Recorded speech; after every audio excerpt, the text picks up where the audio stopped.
ụmụ igwe nye ụmụ igwe nye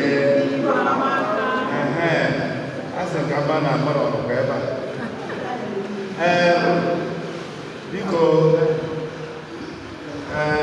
dịka ndị kwuru okwu na mbụ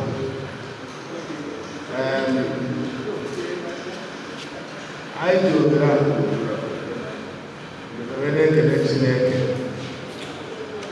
n'ihe ọma ọ na-eme n'ebe anyị nọ, n'ihe ọma ọ mere ebe nwanne anyị nwaanyị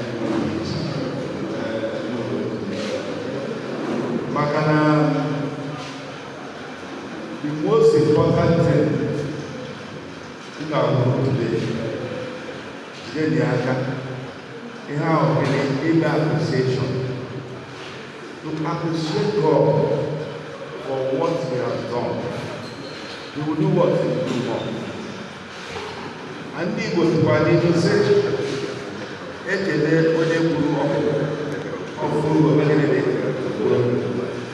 na ihe anyị ji na-eke eke abụọ ihe ọzọ ejisi ekele Chineke na ndụ na ahụ isi ike nwanna ya maka na onye bịara ofe ọgbọrọ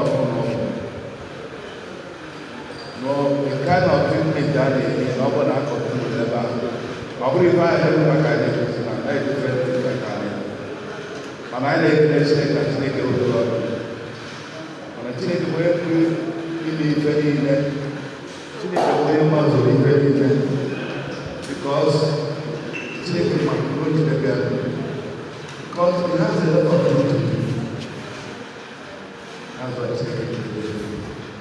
Where I supervise Chineke si ebe a jiri anyị site otu akọkọta anyị jiri ime n'ebe n'aha Jizọs. Ma ndị nke gara abịa ma ndị nwere mmụọ ịbịa na abịa ngwụrọ Chineke ga-agọzi n'aha Jizọs. Ha si na ihe dị mma ga na-eme n'okwu nke omume n'aha Jizọs. Okwu ji ebe n'ebe a taata unu ga-eji wee na ga-agbanarị ọ bụ ime unu bịa ebe a taata ma adịtara ụlọ ozugbo mkpụrụ wetara ozugbo ọganihu, wetara ụlọ ịfụnanya, wetara ngọzi Chineke n'aha Jizọs. Otu a ka anyị kwuru ya atụtọ si n'aha Jizọs.